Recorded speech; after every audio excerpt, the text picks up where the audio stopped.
بسم اللہ الرحمن الرحیم الصلاۃ والسلام علیکہ سیدی یا رسول اللہ وعلی آلہ و اصحابہ سیدی یا حبیب اللہ. الصلاۃ والسلام علیکہ سیدی یا نور اللہ وعلی آلہ و اصحابہ سیدی مرشدی یا رحمت للعالمین. بسم اللہ الرحمن الرحیم. غزوہ بدر سب سے بڑا غزوہ ہے. اس کا سبب عمرو بن حضرت کا قتل اور قافلہ قریش کا شام کی طرف سے آنا تھا. یہ وہی قافلہ تھا جس کے تسد سے حضور اقدس ذو العشیرہ تک تشریف لے گئے تھے. امیر قافلہ ابو سفیان تھا. اس قافلے میں قریش کا بہت سا مال تھا. جب یہ قافلہ بدر کے قریب پہنچا تو حضور اقدس صلی اللہ علیہ وسلم کو خبر لگی. آپ نے فوراً مسلمانوں کو نکلنے کی دعوت دی. اس لیے جلدی سے تیاری کرتے آپ ماہ رمضان بروز ہفتہ مدینہ سے نکلے اور مدینہ منورہ سے 1 میل کے فاصلے پر برابی اقبا پر لشکر گاہ مقرر ہوا. یہاں لشکر کا جائزہ لینے کے بعد آپ نے صغیر السن صحابہ تو واپس کر دیا اور باقی تو لے کر روانہ ہوئے. حضرت سعد بن ابی وقاص کے بھائی عمیر جن کی عمر 16 سال کی تھی حضور اقدس سے آنکھ بچا رہے تھے کیونکہ ان کو شہادت کا شوق تھا، مگر ڈرتے تھے کہ کہیں چھوٹی عمر کے سبب واپس نہ کر دیے جائیں. چنانچہ جب پیش ہوئے تو واپسی کا حکم ملا. اس پر آپ رونے لگے. لہٰذا رحمت للعالمین نے شمولیت کی اجازت دے دی، بلکہ ان پر خود اپنی تلوار کا پر تلا لگا دیا.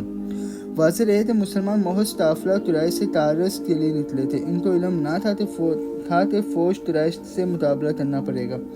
اس لیے فوری تمام تیاری کی کہ حضور اقدس نے فرمایا کہ جس کا سواری کا اونٹ موجود ہو وہ سوار ہو کر ہمارے ساتھ چلے. انصار آپ سے ان اونٹوں کے لانے کے لیے جو مدینہ کے حصے بالائی میں تھے اجازت مانگنے لگے. آپ نے فرمایا نہیں، صرف وہی ساتھ چلے جس کا سواری کا اونٹ حاضر ہے. آپ کے ساتھ صرف 70 اونٹ، 2 گھوڑے اور 308 مجاہدین تھے، جن میں سے مہاجرین کچھ 60 سے اوپر تھے اور باقی سب انصار تھے. 8 صحابہ اور تھے جو باوجہ عذر شامل نہ ہو سکتے. حضور اقدس نے ان کو بھی غنیمت میں سے پورا حصہ دیا، لہٰذا یہ بھی اصحاب بدر میں شامل ہوتے ہیں.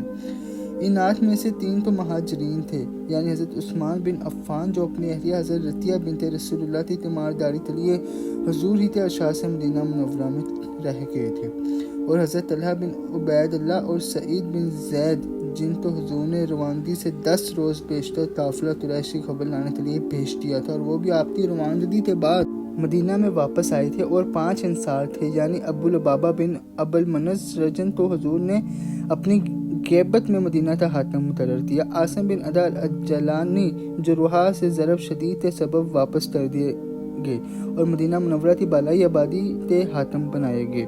حارث بن حاتب العمری جن کو حضور اقدس نے روحا سے کسی خاص کام کے لیے بنو عمرو بن اوف کے پاس بھیج دیا.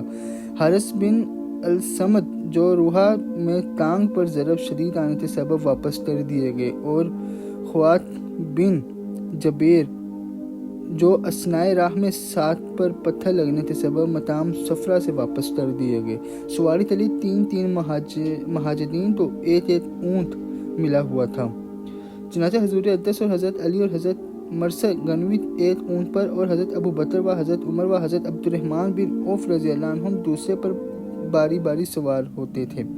جب حضور روحا سے چل کر صفرا کے قریب پہنچے تو آپ نے حضرت بس بن عمرو اور عدا بن ابی الزرقبہ کو قافلہ قریش کی خبر لانے کے لیے بھیجا. وہ بدر میں پہنچے اور وہاں سے یہ خبر سن کر آئے کہ قافلہ کل یا پرسوں بدر میں پہنچے گا. ابو سفیان تو شام میں خبر لگی تھی کہ حضرت قافلے کی واپسی کا انتظار کر رہے ہیں، اس لیے اس نے حجاز کے قریب پہنچ کر زمزم بن عمرو تو 20 مشتال سونے کی اجرت پر مکہ میں قریش کے پاس بھیجا تاکہ ان کو قافلے سے بچانے کی ترغیب دے. چنانچہ زمزم اونٹ پر سوار ہو کر فوراً روانہ ہو گیا، مگر مکہ پہنچتا زمزم نے اپنے اونٹ کے ناک کان کاٹ دیے تھے، تجاوا الٹ دیا تھا اور اپنی تمیز پھاڑ دی تھی. اس حیرت تزائی میں وہ اپنے اونٹ پر سوار یوں پکار کر کہہ رہا تھا: ایک گروہ قریش، قافلہ تجارت، تمہارا مال ابو سفیان کے ساتھ ہے. محمد اور اس کے اصحاب اس کے سربراہ ہو گئے ہیں. میں خیال نہیں کرتا کہ تم اسے بچا لو گے. فریاد یہ سن کر قریش کہنے لگے: کیا محمد اور اس کے اصحاب گمان کرتے ہیں کہ یہ قافلہ بھی عمرو بن حضرمی کی مانند ہوگا؟ ہرگز نہیں، اللہ کی قسم انہیں معلوم ہو جائے گا کہ ایسا نہیں.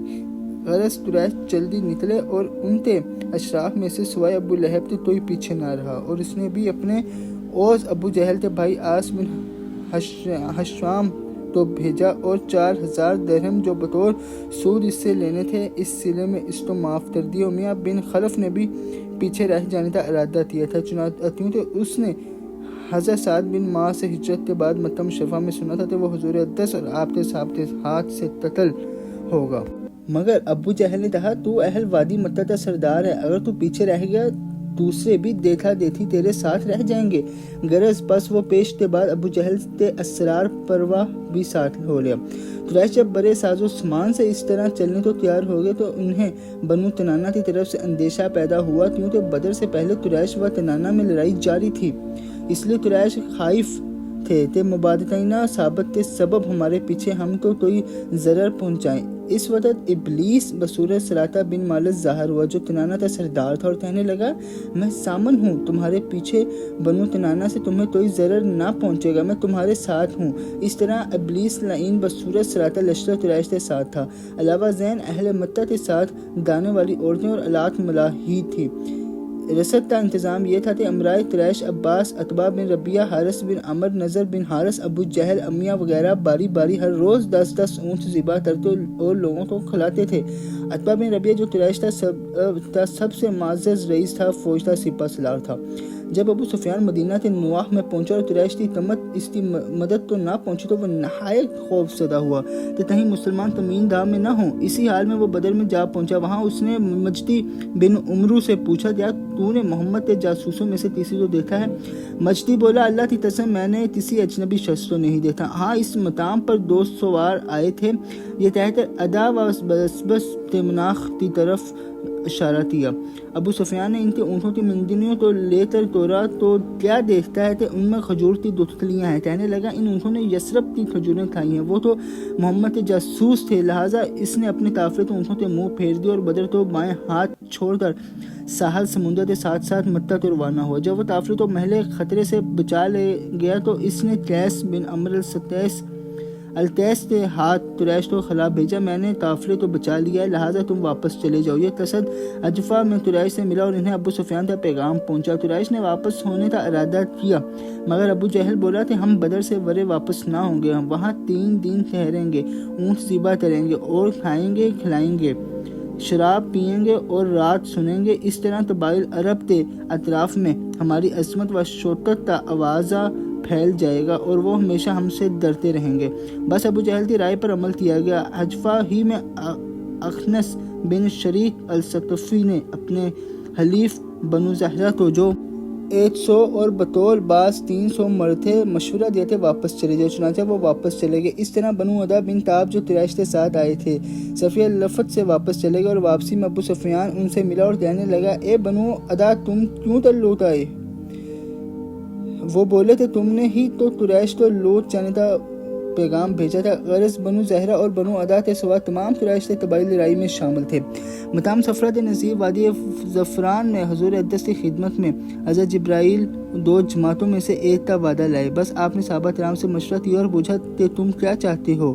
یا مسلمان چونکہ محض قافلہ کے قصد سے نکلے تھے، تعداد بھی کم تھی اور سامان جنگ بھی کافی نہ تھا، اس لیے ایک فرید اس حالت میں لڑائی سے ہچ چاہتا تھا۔ وہ بولے ایر، یہ سن کر حضور اقدس ناخوش ہوئے، لہٰذا ابو بکر صدیق نے کھڑے ہوتے تقریر کی اور خوب کہا، پھر حضرت عمر نے تقریر کی اور اچھی تھی، پھر حضرت مقداد بن عمرو کھڑے ہوئے اور بولے کہ یا رسول اللہ، اللہ تعالیٰ نے جو آپ کو بتایا ہے وہ کیجئے، ہم آپ کے ساتھ ہیں، اللہ کی قسم ہم نہیں کہتے جیسا کہ حضرت موسیٰ کی قوم نے کہا تھا، بلکہ ہم آپ کے دائیں بائیں اور آگے پیچھے لڑیں گے۔ یہ سنتے حضور اقدس خوش ہوئے اور حضرت مقداد کے حق میں دعائے خیر فرمائی۔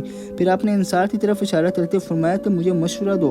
انصار کی طرف اشارہ کی وجہ یہ تھی کہ انہوں نے بیعت عتبہ کے وقت کہا تھا، یا رسول اللہ، ہم آپ کے ذمام یعنی عہد سے بری ہیں، یہاں تک کہ آپ ہمارے دیار میں پہنچ جائیں۔ جب آپ ہمارے دیار میں پہنچیں گے تو ہمارے امان و عہد میں ہوں گے اور ہم آپ کی حمایت کریں گے، ہر ایسے امر سے کہ اس سے ہم اپنی اولاد اور عورتوں کی حمایت کرتے ہیں۔ چونکہ اس عبارت سے ایک طرح کا وہم ہوتا تھا کہ انصار پر صرف مدینے ہی میں حضور کی حمایت واجب تھی، لہٰذا آپ نے اس مقام پر محض ان کے حال سے استشراف و استمزاج کے لیے ایسا کیا۔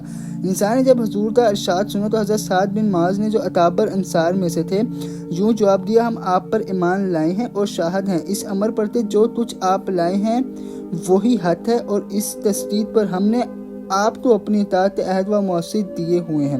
یا رسول اللہ آپ جہاں چاہیں چلیں، ہم آپ کے ساتھ ہیں۔ اللہ کی قسم جس نے آپ کو حق دے کر بھیجا ہے، اگر آپ ہمارے ساتھ اس سمندر کو عبور کرنا چاہیں اور اس میں کود پڑیں تو بے شک ہم بھی آپ کے ساتھ اس میں کود پڑیں گے، اور ہم میں سے ایک بھی پیچھے نہ رہے گا۔ ہمیں یہ ناگوارا نہیں کہ کل آپ ہمیں ساتھ لے کر دشمن کا مقابلہ کریں۔ ہم لڑائی میں صابر اور دشمن کے مقابلے کے وقت سعادت ہیں۔ شاید اللہ تعالیٰ مقابلے میں ہمارے ہاتھ سے آپ کو وہ دکھائے کہ جس سے آپ کی آنکھیں ٹھنڈی ہوں، لہٰذا ہم تو اللہ کی برکت سے لے چلیں۔ حضور حضرت سعد اس قول سے خوش ہوئے اور فرمایا، اللہ کی برکت سے چلو، اللہ تعالیٰ نے مجھ سے 2 باتوں میں سے ایک کا وعدہ کیا ہوا ہے۔ اللہ کی قسم گویا میں قریش کی موت کی جگہوں کو دیکھ رہا ہوں۔ یہاں حضور نے جھنڈے تیار کیے، سب سے بڑا جھنڈا مہاجرین کا تھا جو حضرت مصعب بن عمیر کے ہاتھ میں تھا، اور قبیلہ خزرج کا جھنڈا حضرت حباب بن المنذر کے پاس تھا، اور قبیلہ اوس کا جھنڈا حضرت سعد بن معاذ نے اٹھایا ہوا تھا۔ مشرکین کے ساتھ بھی 3 جھنڈے تھے، ایک ابو عزیز بن عمیر، دوسرا نضر بن حارث اور تیسرا طلحہ بن ابی طلحہ کے ہاتھ میں تھا۔ حضور اقدس رمضان جمعے کی رات کو بدر میں قریب کے میدان میں اترے اور قریش دوسری طرف اترے۔ حضور انور نے حضرت علی و زبیر، سعد بن ابی وقاص اور مشرکین کا حال دریافت کرنے کے لیے بھیجا۔ وہ قریش کے 2 غلام پکڑ لائے۔ اس وقت حضور اقدس نماز پڑھ رہے تھے۔ صحابہ کرام نے ان غلاموں سے پوچھا، کیا تم ابو سفیان کے ساتھی؟ انہوں نے جواب دیا کہ ہم تو قریش کے سکتے ہیں، قریش نے ہمیں پانی پلانے کے لیے بھیجا ہے۔ اس پر صحابہ کرام نے انہیں مارا۔ جب وہ درد سے بے چین ہوئے تو کہنے لگے تھے، ہم ابو سفیان کے ساتھی ہیں۔ اتنے میں حضرت نماز سے فارغ ہوئے۔ آپ نے اپنے صحابہ سے فرمایا، جب یہ تم سے سچ بولے تم نے ان کو مارا، اور جب تم سے جھوٹ بولے تو ان کو چھوڑ دیا۔ اللہ کی قسم انہوں نے سچ کہا، وہ قریش کے ساتھی ہیں۔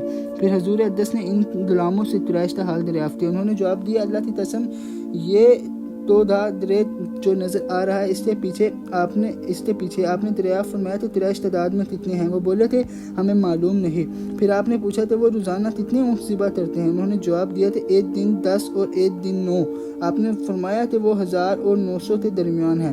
واقعی میں وہ سارے 900 تھے اور ان کے پاس 100 گھوڑے تھے۔ پھر آپ نے پوچھا، سردار ان قریش میں سے کون کون آئے ہیں؟ وہ بولے، عتبہ بن ربیعہ، شیبہ بن ربیعہ، ابو جہل بن ہشام اور ابو البختری بن ہشام، حتیم بن حزام، نوفل بن خولد، حارث بن عامر بن نوفل، طعیمہ بن عدا بن نوفل، نضر بن حارث، زمیہ بن اسود، امیہ بن خلف، بنیہ و منبع، بسران، حجاج، سہل بن عمرو بن عبدو۔ یہ سنتے حضور نے اپنے صحابہ سے فرمایا، لو مکہ نے اپنے جگر پارے تمہاری طرف بھیج دیے ہیں۔ بس حضور اقدس جلدی کوچ کرتے کنویں کی طرف آئے اور جو کنواں بدر کے سب سے قریب تھا اس پر اترے۔ حضرت حباب بن منذر نے عرض کیا، یا رسول اللہ جہاں آپ ہیں وہاں اچھی جگہ نہیں، آپ ہمیں اس کنویں پر لے چلیں جو قریش کے سب سے نزدیک ہو۔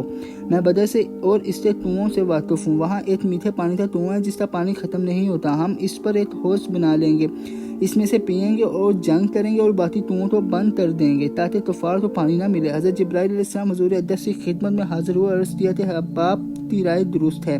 علاوہ زین جہاں مسلمان اترے ہوئے تھے وہ نرم ریتلی زمین تھی جس میں آدمیوں کے پاؤں اور چپائیوں کے تھر اور سم دھنستے تھے، اور جہاں کفار تھرے ہوئے تھے انہوں نے وہاں کنویں کھود لیے تھے اور پانی جمع کر لیا تھا۔ مسلمانوں میں سے بعض تو غسل جنابت اور بعض تو وضو کی حاجت تھی اور پیاسے تھے، پانی نہ ملتا تھا۔ بس شیطان نے ان کے دلوں میں یہ وسوسہ ڈالا کہ تمہارا گمان ہے کہ ہم حق پر ہیں، پیغمبر ہمارے درمیان ہیں اور ہم اللہ کے پیارے ہیں، حالانکہ مشرکین پانی پر قابض ہیں اور تم اور محدث ہونے کی حالت میں نمازیں پڑھتے ہو، پھر تمہیں کس طرح امید ہو سکتی ہے کہ تم ان پر غالب آ جاؤ گے؟ ایسی حالت میں اللہ تعالیٰ نے ان پر نیند طاری کر دی جس سے ان کا رنج و تعب دور ہو گیا اور مینا برسا دیا جس سے انہوں نے پیا، غسل کیا، اپنی چپائیوں کو پلایا اور مشتین بھرنی اور ریت سخت ہوگی جس پر چلنا آسان ہو گیا اور کفار کی زمین کیچڑ ہوگی جس پر چلنا دشوار ہو گیا۔ اس طرح وسوسہ شیطانی جاتا رہا اور اطمینان حاصل ہو گیا۔ حضور اقدس تمام رات بیدار اور مصروف دعا رہے۔ صبح ہوئی تو لوگوں کو نماز کے لیے آواز دی اور نماز سے فارغ ہوتے جہاد پر وعظ فرمایا۔ پھر آپ سفرائی میں مشغول ہوئے۔ آپ کے دست مبارک میں ایک تیر کی لکڑی تھی جس سے کسی کو آپ اشارہ فرماتے تھے آگے ہو جاؤ اور کسی سے ارشاد فرماتے تھے کہ پیچھے ہو جاؤ۔ چنانچہ حضرت سواد بن غزیہ انصاری جو صف سے آگے نکلے ہوئے تھے، حضور اقدس نے اس لٹھی سے ان کے پیٹھ کو ٹھوک دیا اور فرمایا اے سواد برابر ہو جاؤ۔ حضرت سواد نے عرض کی یا رسول اللہ آپ نے مجھے ضرب شدید لگائی، حالانکہ آپ کو اللہ تعالیٰ نے حق و انصاف کے ساتھ بھیجا ہے، آپ مجھے قصاص دیں۔ یہ سن کر حضور نے اپنا شکم مبارک ننگا کر دیا اور فرمایا اپنا قصاص لے لو۔ اس پر حضرت سواد حضور اقدس سے گلے لپٹ گئے اور آپ کے شکم مبارک کو بوسہ دیا۔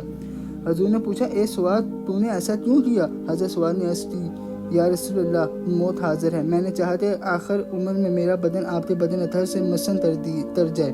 یہ سن کر آپ نے اس کے لیے دعائیں خیر فرمائی اور اس نے معاف کر دیا۔ اسی اثناء میں مشرکین بھی نمودار ہوئے۔ حضور اقدس نے ان کی تعداد کثیر دیکھتے یوں دعا فرمائی یا اللہ یہ قریش فخر و تکبر کرتے آپ پہنچے ہیں اور چاہتے ہیں کہ تیرے ساتھ جنگ کریں اور تیرے رسول کو جھٹلائیں۔ اے خدا میں اس نصرت کا منتظر ہوں جس کا تو نے مجھ سے وعدہ کیا ہوا ہے۔ جب ہر دو فریق صف آرائی کر چکے تو قریش نے عمیر بن وہب جمحی کو لشکر اسلام کی تعداد معلوم کرنے بھیجا۔ وہ لشکر اسلام میں آیا اور دیکھ بھال کے بعد واپس جا کر کہنے لگا مسلمان کم و بیش 300 ہیں اور ان کے ساتھ 70 اونٹ اور 2 گھوڑے ہیں۔ اے گروہ قریش میں نے دیکھا کہ ان کے اونٹوں کے پالان موٹوں تو اٹھائے ہوئے ہیں جیسے کہ آپ کش اونٹ زہر قاتل سے لدے ہوئے ہیں، ان کو اپنی تلواروں کے سوا اور کوئی پناہ نہیں، وہ گونگے ہیں، کلام نہیں کر سکتے اور سانپوں کی طرح زبانیں منہ سے نکالتے ہیں۔ اللہ کی قسم میری رائے میں ان میں سے ایک شخص بھی قتل نہیں ہو سکتا تاکہ تم میں سے ایک کو قتل نہ کرے، بس جب وہ تم میں سے اپنی تعداد کے برابر قتل کر دیں گے تو اس کے بعد تمہارا جینا کیسا ہوگا، اس لیے تم آپس میں مشورہ کر لو۔ جب حکیم بن حزام نے یہ سنا تو عتبہ بن ربیعہ کے پاس گیا اور اسے کہا اے ابو الولید تو قریش کا سردار ہے، کیا تو چاہتا ہے کہ آخر زمانے تک دنیا میں تیرا ذکر خیر رہے؟ وہ بولا پھر میں کیا کروں؟ حکیم نے کہا لوگوں کو واپس لے جاؤ اور اپنے حلیف عمرو بن حضرمی کا خون بہا ادا کر دے۔ عتبہ نے کہا بے شک وہ میرا حلیف تھا، اس کا خون بہا اور اس کا نقصان مال جو ہوا وہ سب میرے ذمہ ہے۔ تو ابن الخنزلیہ ابو جہل کے پاس جا کیونکہ وہی ہے جس کی طرف سے مجھے اندیشہ ہے کہ لوگوں میں لڑائی کرا دے۔ پھر عتبہ نے کھڑے ہوتا یوں تقریر کی درو قریش تمہیں محمد اور اس کے اصحاب کے ساتھ لڑنے سے کچھ فائدہ نہیں، خدا کی قسم اگر تم محمد کو نعوذ باللہ قتل کر دو گے تو تم میں سے ہر ایک تو ان میں اپنے چچیرے بھائی کے قتل یا ماموزاد بھائی کے قتل یا اپنے خاندان کے کسی شخص کے قتل کا منہ ہر وقت دیکھنا پڑے گا، اس لیے لوٹ چلو اور محمد اور باقی عرب کو خود آپس میں سمجھ لینے دو۔ حتیم مستور کا بیان ہے کہ میں ابو جہل کے پاس گیا تھا، دیکھتا ہوں کہ ابو جہل نے ذرہ دان میں سے اپنی ذرہ نکالی ہوئی ہے، اسے زیتون کے تیل کی چپت مل رہا ہے۔ میں نے کہا اے ابو الحتم عتبہ نے مجھے ایسا کر تیرے پاس بھیجا۔ ابو جہل نے کہا خدا کی قسم محمد اور اس کے اصحاب کو دیکھتے اس کا سینہ پھول گیا ہے، یعنی بزدل ہو گیا، خدا کی قسم ہم ہر چیز واپس نہ ہوں گے یہاں تک کہ اللہ ہمارے اور محمد کے درمیان فیصلہ کر دے۔ عتبہ بزدل تو نہیں ہے مگر اس نے دیکھا کہ محمد اور اس کے اصحاب چند اونٹوں کا گوشت کھانے والے ہیں اور ان میں ان کا بیٹا ابو حذیفہ ہے، اس کے بارے میں وہ تم سے ڈر گیا ہے۔ پھر ابو جہل نے آمن بن حزمی تو خلا بھیجا کہ تیرا حلیف عتبہ چاہتا ہے کہ لوگوں کو ہٹا لے جائے اور قصاص چاہتا ہے، اس لیے آج اور اپنے بھائی کا قصاص اور عہد و پیمان یاد دلا۔ اس پر عامر مستور اٹھا اور اپنے چوٹ پر نندے کرتے چلایا۔ یہ دیکھ کر لوگوں کی رائے بدل گئی۔ جب عتبہ کو معلوم ہوا کہ ابو جہل نے اس کی نسبت یہ الفاظ اللہ کی قسم اس کا سینہ پھول گیا کہا ہے تو بولا وہ ہلکا و برسرد کیے ہوئے جلدی جان لے گا کہ کس کا سینہ پھول گیا ہے، میرا یا اس کا۔ یہ کہہ کر عتبہ نے اپنے سر کے لیے خود طلب کی مگر اس کی کھوپڑی اتنی بڑی تھی کہ تمام لشکر میں ایسی خود نہ ملی جو اس کے سر پر آ جائے، اس لیے اس نے چادر سے اپنا سر ڈھانپ لیا۔ اس طرح قریش آمادہ جنگ ہو گئے۔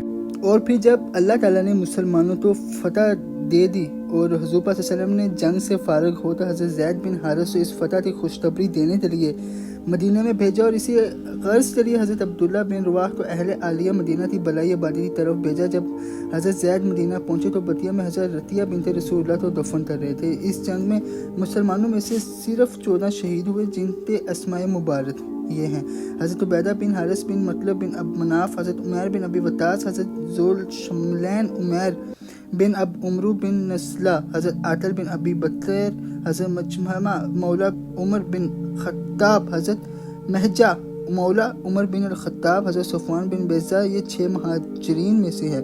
حضرت سعد بن خشمہ حضرت مبشر بن ابو المنظر حضرت حارث بن سراطہ حضرت اوف و معوذ بصرہ افرا حضرت عمیر بن حمام حضرت رافع بن مولا حضرت یزید بن حارث بن فسم یہ 8 انصار میں سے ہیں رضی اللہ تعالیٰ عنہ اجمعین۔ حضور اقدس صلی اللہ علیہ وسلم کی عادت شریف تھی کہ جب بھی دشمن پر فتح پاتے تو 3 دن میدان جنگ میں قیام فرماتے۔ چنانچہ بدر میں بھی تیسرے روز سوار ہو کر مقتلین کے دھرے پر تشریف لے گئے اور ان سے یوں خطاب فرمایا: اے بیٹے فلاں اے فلاں بیٹے فلاں کیا اب تمہیں تمنا ہے کہ اللہ اور اس کے رسول کی اطاعت کرتے جو تجھ تمہارے پروردگار نے ہم سے وعدہ فرمایا تھا، ہم نے اسے سچ پایا تھا، تم نے بھی جو تمہارے پروردگار نے تم سے وعدہ کیا تھا سچ پایا؟ یہ دیکھ حضرت عمر فاروق نے عرض کیا: یا رسول اللہ، آپ ان بے روح جسموں سے کیا خطاب فرما رہے ہیں؟ اس پر حضور نے فرمایا: قسم خدا کی جس کے ہاتھ میں محمد کی جان ہے، تم میری بات تو ان سے زیادہ نہیں سنتے۔ میری دوستوں جو اللہ اپنے پیارے رسول کے سلطے ہم پر اپنا فضل اور اپنا کرم فرمائے۔ تاجدار ختم نبوت زندہ باد، پاکستان پائندہ باد۔ اللہ حافظ۔